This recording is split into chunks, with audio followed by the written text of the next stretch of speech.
you were to look at the observation of teams that have succeeded even after they've had a rift with a leader, what did you observe? What did you have to put in place to make sure that feedback upwards?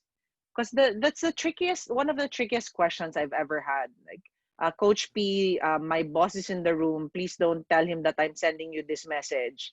Actually, he's the toxic one. All of us are okay. I've had that. I've had that several times, Txabi. People send me personal messages that actually the people that we really want to learn from this session, Coach P, are the bosses, because they're really not okay and they're the ones who are disengaging the team. Did you find that there is a process or a practice that you had to put in place so that feedback upward is easier for middle management and for even for the senior leaders to accept the feedback upward? What do you think? What can you recommend there?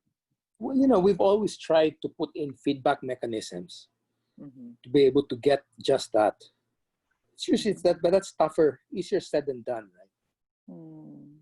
And that's why it's important that the individuals start to look at themselves as individuals, as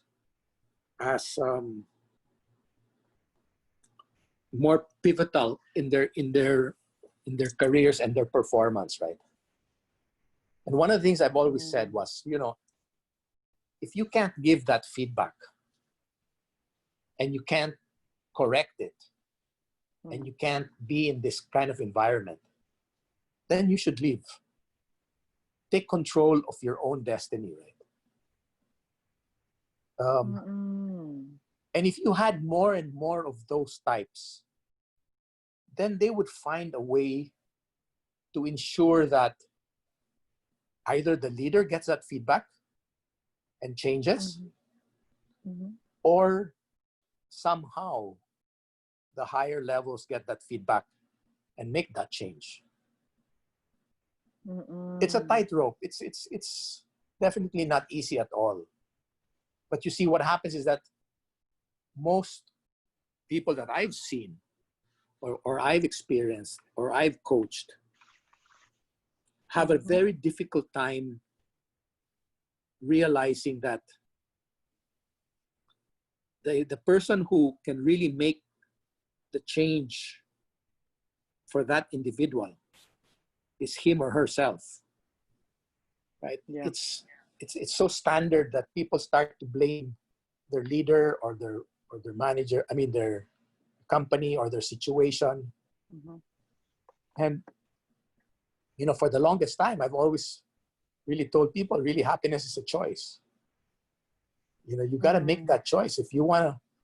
And careers are choices as well, right? You either, if you feel very strongly about the organization, you want to stay in the organization, but you find your circumstance toxic, and find a way to move on